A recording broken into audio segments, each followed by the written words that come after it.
First of all, Lux, what's his? He had a hip flexor tightened up, and so just felt that, wanted to be extra cautious and felt that, get him out of the game. You know anything yet for tomorrow?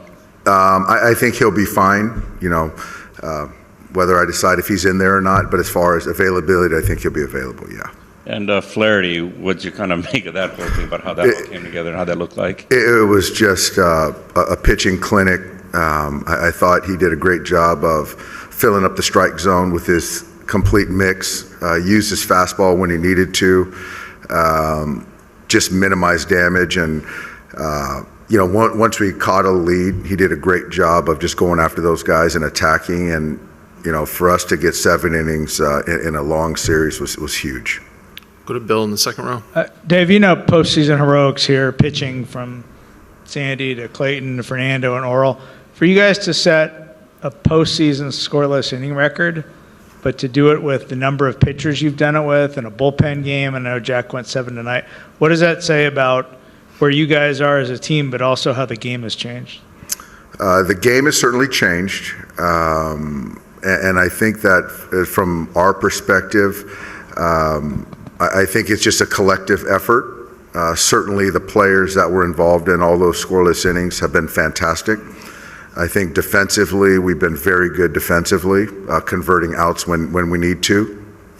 I think the coaches have done a great job of relaying the information and making it tangible and allowing for our pitchers and catchers to do a great job of sequencing, catching the ball the right way, and then the front office, just the information we get. So I just think that how we're preventing runs, it's a complete, team effort, collective effort.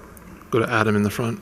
Back to Flaherty. There's a lot on a guy when a team brings a high-profile player in at the deadline, and then he gets game 1, and there's more on him. How has he handled all that part of it, sort of being the guy to come in and help with everything else going on in your starting pitch? I think that for us, we're getting Jack at the perfect time as far as he's a veteran player. He's been through a lot, highs, lows, and found his way back. This is certainly a childhood dream for him and his family. And we just knew that, you vet a guy and you just feel that he can handle this market, handle pitching in a playoff game, starting a playoff game. And so that wasn't really a surprise for us. And I felt, like I said tonight, I think he's going to spit out a really good one tonight. And, the moment just isn't going to get too big for Jack. Go to Clinton on the right and then Mike in the middle. A couple of things tonight, execution-wise at the plate, took the bat out of the hands a couple of times. Everything went right in that regard. Can you talk a little bit about the execution that you guys had up and down the lineup to get so many runs? Well, I thought, you could see clearly that Senga just didn't have his A stuff tonight. The split was non-competitive. He didn't use a sweeper, and then he was just kind of relying on the cutter, working behind hitters, walking guys. So for us to take our walks, create stress, the Max Muncy base hit was huge. And I just thought tonight we kind of checked down and got some big base hits, whether, moving a guy over, moving him up, and then getting a knock. I just thought all night long we were really stubborn. I thought the hitting coaches did a great job of putting together a game plan, and then the players executed. Mike in the third row. Dave, you had 10 sacrifice bunts all season. You had 2 in the first 4 innings tonight. What prompted the small ball approach? It's just playoff baseball. I just think that, it's the truth of the matter is that the postseason is different than the regular season. And, it's about kind of 90 feet and giving yourself, and some of that was making sure Shohei had a chance to get up. But to Tommy's credit, to Kike's credit, driving in those runs were huge. And then Gavin getting the bunt down, Tommy getting the bunt down. It's just team baseball. And I think that, if you can get a guy in scoring position, it just creates a little bit more stress. I was asking about Shohei. His numbers are, with guys on base and bases empty, are very extreme this postseason. Why do you think that is? And does it just emphasize the importance of having guys on for him? It's certainly, we're better when we get guys on with Shohei up to bat. Obviously, when guys are in scoring position, there might be a little bit more focus, but I think right now he's in a good spot. And like I said, that last series, I thought he chased a little bit, but I think tonight he got back into his hitting zone and some good things happened. And even one of his outs, was close to being a homer. Go to the second row on the right. Yeah, hey Dave. Just curious for your thoughts on Freddie Freeman tonight, and how is he feeling after the game? Haven't talked to him yet. I felt good about getting him out after 7. Take some innings off of his legs. My expectation is that he's going to be in there until I hear otherwise. First row on the right. Dave, can you just kind of explain how big that is for Flaherty, not just for the win, but what it frees you up to do with the pitching staff tomorrow? And do you know if that will be a bullpen game? We are going to run a bullpen game. Not sure right now who's going to start this game. I'll let those guys know tonight.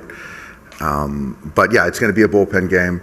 And we just came out of it with a lot of kind of guys that are rested and raring to go. So I feel good about that. And so, yeah, Jack being able to do that opens up a lot of things and also kind of saves some looks from some of our guys in the pen from some of their guys.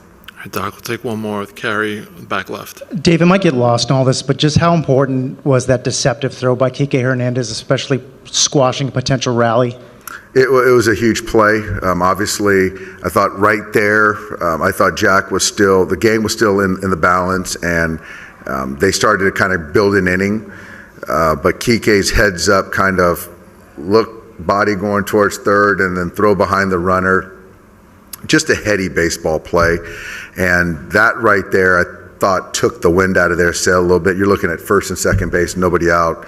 And, I started getting the pen going a little bit right there. So to be able to get that out and get through that allowed Jack to keep going. So that was a huge play by Kike. All right, thanks. Hey, Dodgers Nation! Welcome back to the channel. Today, we're diving into a bold decision that could make all the difference as we march toward the World Series. But before I get into the details, make sure to smash that like button, subscribe to the channel, and turn on notifications so you don't miss any updates during these intense playoffs. Now, get ready because this news is going to hit home for every Dodgers fan. We're witnessing history in the making. Our team is just one step away from breaking a record that stood for over 50 years. After our 9-0 win over the Mets in Game 1 of the NLCS, the Dodgers are tied with the 1966 Orioles for the most consecutive scoreless innings in postseason history. 33 innings! And the best part? We have the chance to break that record in Game 2, coming up on Monday. But here's the big update straight from Dave Roberts himself. He just announced that we're going with a bullpen game for this one. That's right, we'll be relying on multiple pitchers throughout the game, a strategy that's already worked wonders, as we saw in our 8-0 shutout against the Padres in the NLDS. In case you missed it, we used 8 different pitchers in that game, and the result was flawless. So why is Roberts going with this approach now? It's all thanks to Jack Flaherty's dominant performance in Game 1, where he threw 7 scoreless innings. This gave our relievers some much-needed rest, leaving them fresh and ready for Game 2. No worries, Dodgers fans, the plan is solid. First pitch for Game 2 is set for 1:08 p.m. Pacific Time at Dodger Stadium. Now, I want to hear from you. What do you think of this bullpen strategy? Do you trust our pitchers to lock it down once again and lead us to victory? Drop your thoughts in the comments below. And of course, don't forget to share this news with other fans, leave a comment, and subscribe to the channel so you're up to date on every step of this epic journey. Let's go, Dodgers!